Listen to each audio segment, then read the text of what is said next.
అదే మాట్లాడతా అట్లే ఓకే, ఇబ్బంది లేదు. ఇప్పుడు మరి గవర్నమెంట్ వచ్చి 7 నెలలు అవుతుంది, ఏమేమి ఇస్తున్నారు, ఏమేమి ఇవ్వట్లేదు? పంచదార తప్ప ఏమి ఎందుకని? ఈ నెలలోనే కందిపప్పు ఇచ్చారు. అది వరకు ఏమి మరి గతంలో చూసుకుంటే పెన్షన్ వచ్చేటప్పుడు అది ఇప్పుడు వస్తుంది పింఛను. అది వరకేమో కందిపప్పు పంచదార ఇచ్చేవాళ్ళు. మరి 7 నెలలు అయిపోయింది, మరి పిల్లలకి డబ్బులు లేవు. మహిళలకేమో 1500 ఇస్తామన్నారు, అది ఇవ్వలేదు. పిల్లలకి అమ్మఒడి వేస్తానన్నారు, అది లేదు. మరి ఏమో కొత్త సంవత్సరం కూడా వచ్చేసి సంక్రాంతి కూడా వస్తుందిగా, ఏదో ఇల్లు ఇస్తానన్నారు. అవును, జగన్ అవి కూడా ఈయన. మరి ఏంటి మహిళలకు ఉచిత బస్సు అంటున్నారు, ఉగాది నుంచి ఏమన్నా వర్కౌట్? ఏమి లేవయ్యా, మాట్లాడినంత తేలిక కాదు. మరి ఆయన చేసాడా బానే జగన్ గారు? ఆయనకే ఆయన సూపర్ గా చేసింది. మరి నిన్న తిరుపతిలో తొక్కిసలాట జరిగింది కదా, చాలా మంది చనిపోయారు, 6 దాకా. ఏమనిపిస్తుంది? అది అన్యాయం అనిపిస్తుంది. అన్యాయం అనిపిస్తుంది కానీ చంద్రబాబు నాయుడు చేసింది అంటున్నారు. అవునా? ఆయన హయాంలో పుష్కరాల్లో కూడా చనిపోయారు. మరి నష్టపరిహారం 50 లక్షలు అడుగుతున్నారు, ఇస్తారా? ఊరిని అటు చెప్పి వెళ్ళిపోతాడు ఆయన. ఇవ్వడం ఏదో డబ్బులు లేవంటారా? డబ్బులు ఎందుకు ఉండవు? డబ్బులు ఉంటుంది, వాళ్ళు తెలియద్దా? వాళ్ళ పిల్లలు పెద్ద పెద్ద చదువులు చదివి ఎక్కడెక్కడికో పోవాలిగా. లోర్లు కొట్టి కరెంటు బిల్లు కూడా పెంచింది. మరి చూస్తేనేమో మా అధికారులనే పెట్టుకున్నాం అంటున్నారు, వాళ్ళకి పట్టలేదంట. అందుకే ఈ క్యూ లైన్లో ఉన్న వాళ్ళు పట్టించుకోవాలి, తొక్కుని చచ్చిపోయారు. మరి ఇప్పుడు ఎవరు బాధ్యులు? కాదు బాబు, ఇక్కడ కాయలు అమ్ముకుంటాం మేము. ఇదివరకు జగన్ ఏం మాట్లాడలే. ఇప్పుడు బళ్ళన్నీ 2 రోజులకు ఒకసారి తీసుకురావటం, లేదా తీసుకుపోవటం, ఇక్కడ నుంచి ఎత్తేయమంటాం. ఎందుకు అంత ఇబ్బంది పెడుతున్నారు? ఎందుకని వాళ్ళ తరఫున వాళ్ళు ఉన్నారంట, మమ్మల్ని లేపి వాళ్ళని పెడితే మేము ఊరుకోంగా. జగన్ బాబు అట్ట చేయలే. మరి ఈయనకి వత్తాసు పలకడానికి పవన్ కళ్యాణ్ గారు వచ్చారుగా, మరి ఆయన ఏంటి? ఆయన కూడా తిరుగుతున్నాడుగా. ఏది ఆయన రాలేదు? కాదు, తిరుపతి గగన్కి వెళ్ళి నాదే తప్పు ఒప్పుకుంటున్నాను, కాకపోతే డబ్బులు ఇప్పుడు ఇవ్వలేమంటున్నారు. మరి ఇస్తారా ఎవరా? చచ్చిపోయిన వాళ్ళకి ఏమో, నేను నాకు నమ్మకం లేదు. అనుకున్నది వాళ్ళ మీద చేసేది జగనే. ఇవ్వాలి అనుకుంటే ఇచ్చారు. పాపం ఆయన మీద కూడా నెట్టారు, ఇది ఆయన వల్ల అయ్యిందంట. ఏది మీద నెట్టినా ఆయనకేవో తినడానికి ఆస్తి లేక కాదు, జగన్కి బువ్వలేక కాదు.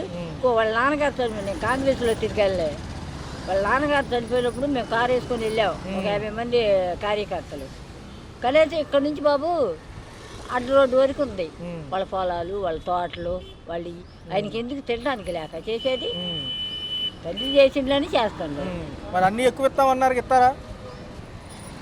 ఏది అమ్మఒడి ఇస్తానండి, ఇచ్చిందా? డబ్బులు లేవు. డబ్బులు లేక నువ్వు సంపాదించుకో. నువ్వు వంకాయలు అమ్ముకున్నాడు కానీ సంపాదించుకో, బాగా పెట్టు. అడిగేది ఎవరు? ఏ నాయకులు అడుగుతారు? ఎవరు? కలిసి ఊగలేని వాళ్ళు ఈ ఓట్ల ఎలక్షన్ ఇల్లు కట్టారు, విద్యలు కట్టారు, కరెంటు బిల్లు అని అయ్యి అని ఇవి అని కొట్టేసి. అయితే చేయలేరు వీళ్ళు చెయ్యరు, జగన్ చేసినట్టు ఈయన చేయలేరు. ఓకే, గురించి ఏమంటారు? జనరల్ గా జనం హడావుడికి వెళ్ళిపోతున్నారు అన్నిటికి. మామూలుగా తిరుపతిలో కానివ్వండి, సినిమా వాళ్ళు కానివ్వండి, తొక్కిసలాట్లయితే కనబడుతున్నాయి. మొన్న చూసుకుంటే తిరుపతిలో అత్యంతంగా 6 చనిపోయారు. ఎలా ఉంటే బాగుంటుంది అంటారు జనరల్ గా? ఎలా ఉంటే మరి గవర్నమెంట్ వచ్చింది కాబట్టి జాగ్రత్తగా ఉండి వాళ్ళు ఒక పద్ధతి అనేది, అంటే ఇంతమందిని అలాట్ చేస్తే ఇంతమందికి ఒక గ్రూప్గా ఒక ఇంతమందిని అలాట్ చేసి కత్మా గ్రూప్ని మళ్ళీ నెక్స్ట్ అలా పంపిస్తే కొద్దిగా సేవ్ అవుతాం అని చెప్పేసి బాగుంది. నిన్న చూసుకుంటే ముఖ్యమంత్రి గారు వెళ్ళారు, మాజీ ముఖ్యమంత్రి గారు వచ్చారు, ఉప ముఖ్యమంత్రి పవన్ కళ్యాణ్ గారు కూడా వచ్చారు. తప్పు మాదేనండి, ఒప్పుకుంటున్నాము, అయితే ఏంటంటే కొంచెం ఎలక్ట్గా లేరని చెబుతారు. ఎవరు తప్పు అయినా ఇప్పుడు జరిగిన దానికి ఎవరు బాధ్యత? అవును, చనిపోయారు. చనిపోయింది ఎవరు రారు. డబ్బు అంటే సంపాదించుకోగలం, ప్రాణం ఎవరు ఎన్ని కోట్లు పెట్టిన భూమి మీద ప్రాణం ఇవ్వలేరు. అంటే కాకపోతే దానికి ఏంటంటే ఒక పరిష్కారం అనేది రావాలి ముందల. ఇప్పుడు ఒక జనం పబ్లిక్ బాగా ఉంది ఉంటే దానికి ఒక మార్గం అనేది ఈ అధికారులు కానీ, వీళ్ళు కానీ, సీఎం కానీ, ఎవరైనా సరే ఒక రూల్స్ ప్రకారంగా ఒక ఎంతమందిని అలాట్ చేసి వాళ్ళని అయిపోయాక ఇంకో కొంతమందిని అలా చేస్తూ ఉంటే కొద్దిగా రికవర్ అయ్యి కొంత సేవ్ అవుతారు మనుషులు. నేను చెప్పేసింది ఏంటంటే, వాళ్ళు ఏమంటున్నారంటే ఈఓ గారు ఉన్నారు కదా, ఇటు పక్క చైర్మన్ గారికి వాళ్ళకి సమన్వయం లేదంట. వాళ్ళే అంటున్నారు, చంద్రబాబు నాయుడు ముందే తిట్టుకుంటున్నారు వాళ్ళు. ఏంటంటే నీకు చెప్పేది ఏంటని, ఈయన నాకు చెప్పాల్సిన అవసరం ఉందని ఆయన అసలు ఎంతవరకు వస్తా ఉంటే ఇప్పుడు మా రాష్ట్ర ముఖ్యమంత్రి అయిన మాట వినాలి. మామూలుగా అధికారులు కంపల్సరీ వినాలి, అది రూల్స్. అది గవర్నమెంట్ ఎక్కడైనా ఇండియా ప్రకారం రూల్స్, అది వినాల్సిందే. కాకపోతే ఏంటంటే జాగ్రత్త అనేది ఉండాలి. ఎక్కడా కూడా పబ్లిక్ ఒక జాతర జరుగుతుంది, ఒక దేవాలయంలో ఒక ఇది జరుగుతుందంటే ఒక పద్ధతి క్రమంగా జనాలు అలాట్మెంట్ చేయాలి తప్ప ఒక గుంపులుగా చేస్తే మరి ఏదైనా దారుణం జరగకపోతే ఎవరో చేయలేము. నిన్న పొద్దున వరకు కూడా ఏమన్నారంటే జగన్మోహన్ రెడ్డి గారు వాళ్ళే అన్నారు. తీరా సాయంత్రం తెలియంది ఈ విషయం. ఎందుకు అంటే వాళ్ళు తిట్టుకుంటున్నారని తర్వాత అర్థమైంది, సస్పెండ్ చేశారు ఒక నలుగురిని. జగన్మోహన్ రెడ్డి గారు అనేటప్పటికీ ఆయన పరిపాలన లేదు ఇప్పుడు. అవును, ఇప్పుడు మన పరిపాలన వచ్చి ఇప్పుడు తెలుగుదేశం వచ్చి 7 నెలలు అవుతుంది. ఇంకా ఆయన అలాంటిది లేదు. మనం చూసుకోవాలి ఇప్పటి నుంచి. ఇదంతా మన కంట్రోల్లో ఉంది, మన స్వాధీనంలో ఉంది కాబట్టి మనం ఎక్కడైనా సరే, రాష్ట్రం ఎక్కడైనా సరే మన జాగ్రత్తలో మనం బాగుండి పబ్లిక్ని ఇబ్బంది పడిపోకుండా జాగ్రత్తగా సేవ్ చేస్తే అది సీఎం కూడా మంచి పేరు. మరి లడ్డూ విషయంలో ఆయన అంత పోరాడారు కదా పాపం. అప్పుడు అట్లాగనే ఈ నష్టపరిహారం ఇప్పించే విషయంలో ఉంటారా వాళ్ళ అనుమాల పాపం? ఏ నష్టపరి ఇప్పుడు ఒక 50 లక్షలు మనిషికి అంటున్నారు చనిపోయిన వాళ్ళకి. ఇప్పుడు ఈ తిరుపతి ఘటనలో 6 కదా, మనిషికి 50 లక్షలు అంటున్నారు. ఇస్తారా? అది వాళ్ళ ఇష్టం. అది ఇప్పుడు ఇంకోసారి జరిగింది అలాగే అది కరెక్ట్ అని వాళ్ళకి అనిపిస్తే కనుక అది జరగమని జరిగిపోయింది. అది ఇక్కడి నుంచి ఎలక్ట్గా ఉండాలి, జరగకుండా ఇప్పటికైనా ఇస్తే వాళ్ళ పేద కుటుంబాలు అవ్వచ్చు, ఏమి లేని వాళ్ళు కావచ్చు, ఏదో దర్శించుకుందామని వచ్చి ఉంటారు. దానికి మనం ఏం చేయలేము. వాళ్ళకి ఇచ్చి వాళ్ళకి ఏదైనా న్యాయం చేసి, గవర్నమెంట్ పరంగా న్యాయం చేసి ఇక్కడి నుంచి జరగకూడదు. ఎక్కడ కూడా రాష్ట్రం మొత్తం మీద ఎక్కడ ఏది జరిగిన సంఘటన జరగకోకుండా బీ కేర్ఫుల్గా ఉండాలి గవర్నమెంట్. మనకి స్టేట్ డివైడ్ అయ్యాక ఏదైతే మనం విడిపోయామో పుష్కరాల్లో కూడా ఇదే సంఘటన. పాపం వాళ్ళు కూడా అల్లాడిపోయారు. ఎందుకు ఇంత ఆతురతగా వెళ్తున్నారో? ఆ ముహూర్తం దాడితే మనం చూడలేమని అది ఏంటి? ముహూర్తం సమస్య కాదు అక్కడ. ముహూర్తం అనేది ఉంటే గవర్నమెంట్ ముందర అలాట్ చేయాలి. పలానా ముహూర్తానికి పలానా ఇది ఉంది కాబట్టి అనేటప్పటికి దానికి ఒక రోజు ముందలే ఇట్లా ఒక లైన్గా, ఒక పద్ధతిగా, ఒక ఎంతమందిని అలాట్ చేస్తాం, ఈ టయానికి మీరు ఇది ఉండాలని చెప్పేసి ఒక ఇదిగా ఉంటే మట్టికి ఏ సంఘటన జరగదు. మీడియా వాళ్ళు కానీ ప్రజలు ఏమంటున్నారంటే అధికారుల్లో సమన్వయం ఉండాలి కదండి. మరి జనం వస్తే ఏం చేస్తారు వాళ్ళకి తెలియదు కదా. జనం వస్తే వచ్చేస్తారు. అది ఏమంటే నిన్నేదో అన్నారు కదా, దానికి వచ్చేస్తారు. ఇయ్యాలేదో అన్నారు కదా, వచ్చేస్తారు. దానికి అప్పుడు నేను ముందలాలి ఆ ప్రాణం పోతుంది, దానికి తెలవదు కదా. వచ్చేసినప్పుడు ఇలా వస్తుంది, పబ్లిక్ వస్తుంది, ఎలక్ట్ ఉండాలి. మనం గవర్నమెంట్ ఎలక్ట్ ఉండాలి, అధికారులు ఎలక్ట్ ఉండాలి, అక్కడ సంబంధించి ఈఓ కానీ ఎవరైనా ఎలక్ట్ ఉంటే ఆ సంఘటనలు జరగవు. చైర్మన్ గారికి నీకు పట్టలేదు అంటున్నారుగా, ఈఓ గారికి. వీళ్ళేం శ్యామలరావు గారు, ఆయన బిఆర్ నాయుడు. ఆయన పాపం అనుభవం లేదు, ఆయన మీడియా పర్సన్. కొత్త వాళ్ళు నియమించారు కదా. ఇప్పుడు కొత్త వాళ్ళు నియమిస్తే కొద్దిగా ఇది ఉంటుంది. ఎలర్ట్ అనేది ఉండాలి. ఎలర్ట్ అనేది ఉంటే బాగుంటుంది. మంచి పద్ధతి ఉంటే ఎక్కడ కూడా మంచి సంఘటనలు దారుణమైన సంఘటనలు జరగకుండా ఎవరో కూడా ప్రాణాపాయం ఉండకుండా బాగుంటుంది. ఏకాదశి కోసం మన తొక్కిసలాట జరిగింది. ఈ రోజు వచ్చే టికెట్ల కోసం ఎలా అనిపిస్తుంది తిరుపతిలో? సో అది కూడా ఏంటంటే మనం రెగ్యులర్గా టెంపుల్కి వెళ్తూనే ఉంటాం. పర్టికులర్గా ఈ రోజే వెళ్ళిపోవాలి అని వద్దు. చాలామంది పెద్దవాళ్ళు కూడా ఇదే చెప్తున్నారు, బట్ మన వాళ్ళు వినరు. సో టెంపుల్స్కి కానీ, మూవీస్కి కానీ, మార్కెట్స్కి కానీ ఏదైనా సరే బాగా రష్గా ఉన్నప్పుడు వెళ్ళిపోకుండా లైక్ ఫ్రీగా ఉన్నప్పుడు వెళ్తే మేబీ లైక్ మీకు కాస్ట్ ఎక్కువ ఉండొచ్చు, లేదా జనాలు తక్కువ ఉండొచ్చు, మీకు ఫీల్ లేకపోవచ్చు. బట్ లైఫ్ అనేది ముఖ్యం కాబట్టి ముందు దానికి ప్రయారిటీ ఇచ్చుకుంటూ, సో మన సేఫ్టీ మనం తప్ప గవర్నమెంట్ ఆలోచించదు, హీరోలు ఆలోచించరు. మన గురించి మనమే చూసుకోవాలి కాబట్టి. సో అన్న చూసుకుంటే నిన్న పవన్ కళ్యాణ్ గారు రావడం జరిగింది. పరామర్శ తర్వాత తప్పు మాదేనో ఒప్పుకోవడం జరిగింది. అయితే మొన్న సాయంత్రం వరకు కూడా పాత ప్రభుత్వాలు ఏమైనా చేసినాయేమో అని వీళ్ళు అనడం జరిగింది. నిన్న తేలిపోయింది చైర్మన్ గారికి, ఈఓ గారికి పట్టలేదంట ఈ విషయంలో. సో కొంత సమన్వయం లోపం వల్ల ఇంత పెద్ద ప్రమాదం జరిగింది. ఒక్కొక్కరికి 50 లక్షల పరిహారం అంటున్నారు, దానిపైన ఏమంటారు? సో అమౌంట్ ఇవ్వడం వల్ల మేబీ వాళ్ళ ఫ్యామిలీకి ఏమైనా ఫైనాన్షియల్ సపోర్ట్ అవుతుందేమో, కానీ పోయిన లాస్ని అయితే రికవర్ చేయడం అనేది కుదరదు.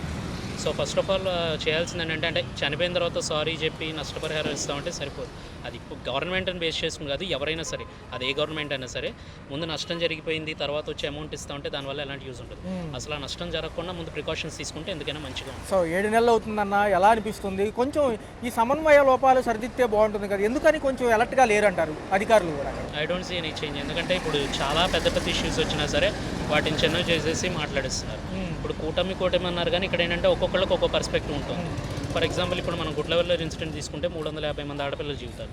బేసిక్గా అక్కడ మనకి న్యూస్ ఛానల్స్లో చెప్పింది కూడా 300 మెంబర్స్ అని చెప్పారు. బట్ నాకు పర్సనల్గా అంటే అక్కడ నాకు తెలిసిన వాళ్ళు చదువుతున్నారు, వాళ్ళు నాకు చెప్పిందంటే 550 గర్ల్స్ వీడియోస్ అనేవి బయటకు వచ్చాయి. ఓకే. సో కానీ ఆ అమ్మాయిని మాత్రం గుట్టు చప్పుడు కాకుండా పంపించేశారు. బట్ ఇప్పటివరకు ఏమీ దాని గురించి రెస్పాన్స్. ఫస్ట్ ఆఫ్ ఆల్ అడిగినప్పుడేమో ఫస్ట్ పవన్ కళ్యాణ్ మాట్లాడేటప్పుడు దాన్ని మేము సాల్వ్ చేస్తామని చెప్పి ఒకసారి అన్నారు. నారా లోకేష్ గారు కూడా ఫస్ట్ అది అన్నారు. We felt so happy. So ఏదైనా న్యాయం జరుగుతుందని అనుకున్నాం. బట్ సెకండ్ టైం మళ్ళీ మీడియా వాళ్ళందరూ కూర్చొని అడిగేసరికి మీరు చూసారా, వీడియోస్ మీ దగ్గర ఉన్నాయా, ప్రూఫ్ ఉంటే తీసుకురండి అన్నారు.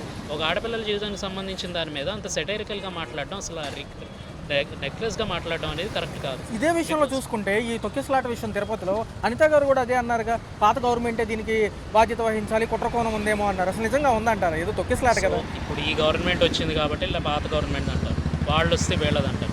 ఈ మధ్యలో నలిగిపోతుంది ఎవడంటే మనలాంటి ఒక మిడిల్ క్లాస్ పీపుల్. సో అలా జరగకుండా ముందు ప్రికాషన్స్ తీసుకోవాల్సిన అవసరం అనేది గవర్నమెంట్.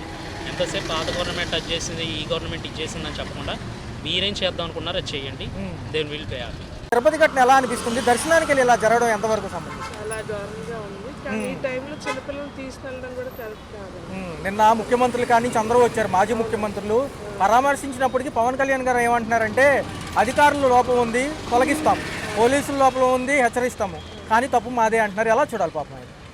అంటే ఇది ఎవరికి ఇచ్చేసింది కాదంటే మనం కూడా అర్థం చేసుకోవాలంటే పిల్లల్ని తీసుకెళ్ళడం కూడా ఎంతవరకు కరెక్ట్ అని మనం ఆలోచించి తీసుకెళ్ళాలి. అంటే మేడం గారు ఏమంటున్నారంటే గతంలో ఈ అంశానికి సంబంధించి జగన్మోహన్ రెడ్డి గారు అన్నప్పటికీ నిన్న తేలిపోయిన విషయం ఏంటంటే ఎవరైతే ఉన్నారో ఈఓ గారు ఒక ఆయన, రెండోదేమో చైర్మన్ గారికి పట్టట్లేదని తెలిసింది. సో ఎలా అనిపిస్తుంది వాళ్ళ వల్ల ప్రజలు బలవడం అంటే?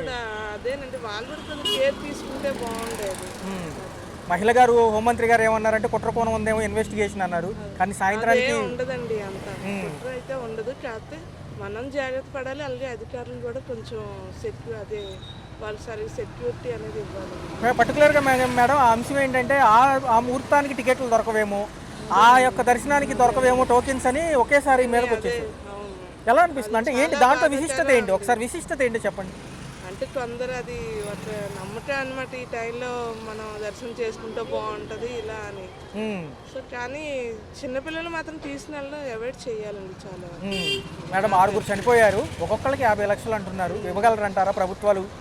అంటే అంత ఏమో అండి.